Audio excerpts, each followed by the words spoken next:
दोस्तों, उत्तर प्रदेश और मध्य प्रदेश के आउटसोर्स और संविदा जैसे अनियमित कर्मचारियों के मानदेय सहित बाकी अन्य सुविधाओं में ताबड़तोड़ वृद्धि हुई है, जिसके बाद अब छत्तीसगढ़ के अलग अलग संवर्ग के तमाम अनियमित कर्मचारियों की तरफ से भी छत्तीसगढ़ बजट में वेतन वृद्धि की मांग तेज हो चुकी है। इसी बड़ी खबर के बारे में हम इस वीडियो के अंदर विस्तार पूर्वक समझने वाले हैं। नमस्कार दोस्तों, मैं हूं आपका दोस्त लोकेश साहू और आप देख रहे हैं लोकेश छत्तीसगढ़िया यूट्यूब चैनल। आप सभी साथियों का हमारे इस चैनल पर बहुत बहुत स्वागत है। दोस्तों, सबसे पहले हम उत्तर प्रदेश की खबर की बात करेंगे, उसके बाद मध्य प्रदेश और छत्तीसगढ़ की बात करेंगे। तो देखिए दोस्तों, प्राप्त जानकारी के मुताबिक और मीडिया रिपोर्ट के माने तो उत्तर प्रदेश की योगी सरकार ने अपने दूसरे कार्यकाल का चौथा मुख्य वार्षिक बजट 2025-26 को सदन में पेश किया है, जिसमें उत्तर प्रदेश के अनियमित कर्मचारियों के लिए कई बड़ी सौगात बजट में दिया गया है। दोस्तों, यूपी बजट में योगी सरकार ने सबसे पहले उत्तर प्रदेश के विभिन्न सरकारी विभागों और निगमों में काम करने वाले आउटसोर्स कर्मचारियों की समस्याओं को संज्ञान में लेकर उनके न्यूनतम सैलरी को 16,000 से बढ़ाकर 20,000 कर दिया है, यानी कि प्रति महीने 4,000 रुपए की वृद्धि कर दिया है।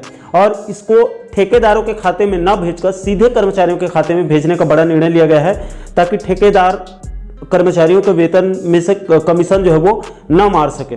इसके अलावा आउटसोर्स कर्मचारियों के शोषण को ध्यान में रखते हुए उत्तर प्रदेश में आउटसोर्स भर्ती को निष्पक्ष और पारदर्शी तरीके से करने के लिए एक अलग से सेवा निगम के गठन का ऐलान जो है वो कर दिया गया है।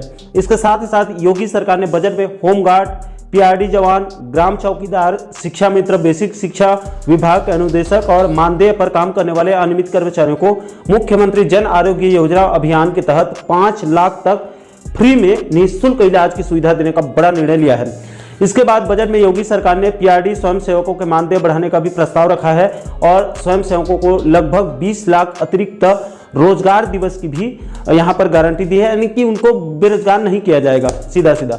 इसके अलावा दोस्तों, प्रयागराज महाकुंभ में अपनी उत्कृष्ट सेवा देने वाले कर्मचारियों के लिए उत्तर प्रदेश के योगी सरकार ने कैबिनेट बैठक में कुंभ में काम करने वाले स्वच्छता कर्मियों और स्वास्थ्य कर्मियों के साथ साथ पुलिस कर्मियों के को अलग से 10,000 रुपए के बोनस देने का भी बड़ा निर्णय लिया है। इसके अलावा यूपी के स्वच्छता दीदियों के मानदेय को 82 रुपए से बढ़ाकर सीधे 16,000 रुपए करने का भी बड़ा महत्वपूर्ण निर्णय लिया है। दोस्तों, ये तो हो गई उत्तर प्रदेश के वेतन वृद्धि से जुड़ी महत्वपूर्ण खबर की। इसके बाद हम आगे बढ़ते हैं और मध्य प्रदेश की बात कर लेते हैं। तो देखिए दोस्तों, प्राप्त जानकारी के मुताबिक मध्य प्रदेश की मोहन सरकार ने कल एमपी के स्वास्थ्य विभाग के एनएचएम संविदा कर्मचारियों के लिए राष्ट्रीय स्वास्थ्य मिशन ने नई संविदा नीति 2025 को जारी कर दिया है, जिसके बाद अब मध्य प्रदेश के स्वास्थ्य विभाग के संविदा कर्मचारियों के वेतन में ताबड़तोड़ वृद्धि होने के साथ साथ मातृत्व और पितृत्व अवकाश का लाभ मिलेगा और सेवा सुरक्षा के साथ साथ उनका ट्रांसफर भी संभव हो पाएगा। इस एक फैसले से मध्य प्रदेश के 32,000 से भी ज्यादा स्वास्थ्य विभाग के संविदा कर्मचारियों को इसका फायदा जो है वो होने वाला है। अब दोस्तों, अगर हम छत्तीसगढ़ की बात करें तो छत्तीसगढ़ में भी अलग अलग विभागों और निगमों में लाखों की संख्या में संविदा, दैनिक वेतनभोगी और आउटसोर्स के माध्यम से लाखों अनियमित कर्मचारी अपनी अपनी सेवा दे रहे हैं, काम कर रहे हैं, जो कि लंबे समय से ये लोग भी वेतन वृद्धि सहित बाकी के अन्य सुविधाओं की मांग कर रहे हैं और समय समय पर नियमितीकरण या स्थायीकरण के मुद्दे पर भी आंदोलन करते हुए आ रहे हैं। लेकिन किसी भी सरकार ने अभी तक छत्तीसगढ़ के अनियमित कर्मचारियों के पीड़ा को जो है वो संज्ञान में नहीं लिया है। इनके बारे में अभी तक सही से किसी भी सरकार ने नहीं सोचा है। ऐसे में 3 मार्च 2025 को शायद सरकार अपने कार्यकाल का दूसरा मुख्य वार्षिक बजट पेश करने जा रही है। इसलिए इस वीडियो के माध्यम से सीएम साहब और वित्त मंत्री ओपी चौधरी जी से अपील है कि प्रदेश के बाकी संवर्गों के साथ साथ राज्य के संविदा, दैनिक वेतनभोगी और आउटसोर्स या फिर मानदेय पर काम करने वाले तमाम अनियमित कर्मचारियों के वेतन वृद्धि का प्रावधान इस बजट में किया जाना चाहिए, ताकि आर्थिक रूप से कमजोर कर्मचारियों को कुछ हद तक आर्थिक सपोर्ट मिल सके।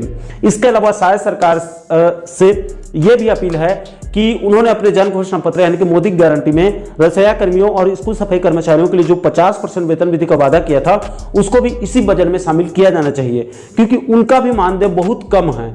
इसलिए रसोइया कर्मियों और स्कूल सफाई कर्मचारियों के मानदेय में वृद्धि करना भी सख्त जरूरी है, ताकि वो लोग भी अपने अपने घर के आर्थिक तंगी से आजाद होकर पूरी निष्ठा और ईमानदारी से अपनी अपनी सेवा दे सकें। दोस्तों, उत्तर प्रदेश के बजट और कैबिनेट में वहां के अनियमित कर्मचारियों को वेतन वृद्धि होने के बाद छत्तीसगढ़ नगर निगम अनियमित कर्मचारी महासंघ के प्रदेश अध्यक्ष सचिन शर्मा जी ने शायद सरकार से क्या अपील किया है, उसे भी आप आगे 2 अलग अलग वीडियो के माध्यम से देख सकते हैं, सुन सकते हैं। समस्त अनियमित कर्मचारी भाई मेरा प्रणाम। मैं सचिन शर्मा, प्रदेश अध्यक्ष नगर निगम अनियमित कर्मचारी महासंघ।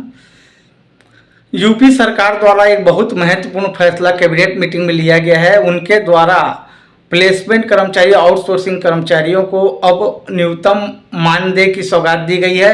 अब प्लेसमेंट कर्मचारी को सीधा उनके विभाग में 16,000 से 18,000 सामान्य काम समान वेतन दिया जाएगा। ये कैबिनेट मीटिंग में फैसला लिया गया है। उनके वहाँ के मुख्यमंत्री द्वारा यह घोषणा की गई है, योगी आदित्यनाथ जी द्वारा, उत्तर प्रदेश के मुख्यमंत्री द्वारा। और आउटसोर्सिंग कर्मचारियों का बहुत शोषण होता है, इसलिए वहाँ आउटसोर्सिंग सेवा निगम का भी गठन किया जाएगा, जिसमें कि बेमतलब किसी अनियमित कर्मचारी या आउटसोर्सिंग कर्मचारी को परेशान ना किया जाए, जबरन उनकी छटनी ना किया जाए।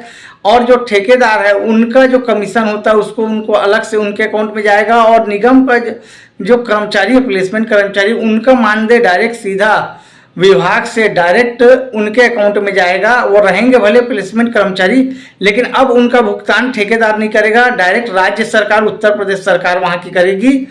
ये फैसला महत्वपूर्ण बैठक में, कैबिनेट बैठक में उत्तर प्रदेश सरकार द्वारा लिया गया है। इस फैसले से उत्तर प्रदेश के 2 लाख प्लेसमेंट कर्मचारी को फायदा पहुंचेगा। उनको न्यूनतम वेतन मान 16,000 से 18,000 की प्राप्ति होगी। ये बहुत बड़ी खबर आ रही है। तो मैं माननीय मुख्यमंत्री विष्णुदेव साय जी से भी ये निवेदन करना चाहूँगा, छत्तीसगढ़ में भी ऐसे बहुत से कर्मचारी हैं जो 10 साल 15 साल से प्लेसमेंट के तौर पे यहाँ काम कर रहे हैं, उनको भी सामान्य कार्य सामान्य वेतन का प्राथमिकता दिया जाए। धन्यवाद। समस्त अनियमित कर्मचारी भाई मेरा प्रणाम। मैं सचिन शर्मा, प्रदेश अध्यक्ष नगर निगम अनियमित कर्मचारी महासंघ। स्वच्छता दीदी लोगों के लिए एक बहुत बड़ी अपडेट निकल के आ रही है। उत्तर प्रदेश के मुख्यमंत्री योगी आदित्यनाथ जी के द्वारा एक बहुत बड़ी घोषणा उनके लिए की गई है। उनको पहले उत्तर प्रदेश में 8200 रुपये मानदेय प्राप्त होता था, अब उनको 16,000 रुपये न्यूनतम वेतन दिया जाएगा, क्योंकि इनको ये स्वच्छता दीदी लोग न्यूनतम वेतन के अंदर नहीं आते थे, इसीलिए उनको पहले 8200 मिलता था, क्योंकि ये केंद्र के कर्मचारी हैं, हर जगह ये कर्मचारी हैं। और उत्तर प्रदेश में भी स्वच्छता दीदी लोग हैं, इनके वेतन को 8200 से बढ़ा के अब 16,000 रुपये न्यूनतम कर दिया गया है। और इनको माननीय मुख्यमंत्री योगी आदित्यनाथ जी के द्वारा 10,000 रुपये समस्त स्वच्छता दीदियों को 10,000 रुपये बोनस के उपलक्ष्य में दिया जाएगा। और समस्त स्वच्छता दीदियों को वहाँ आयुष्मान कार्ड के द्वारा इलाज के लिए प्रदान किया जाएगा। ये बहुत बड़ी अपडेट है, ये बहुत बड़ा घोषणा माननीय मुख्यमंत्री यूपी सरकार के योगी आदित्यनाथ जी के द्वारा की गई है। धन्यवाद। मैं सचिन शर्मा, प्रदेश अध्यक्ष नगर निगम।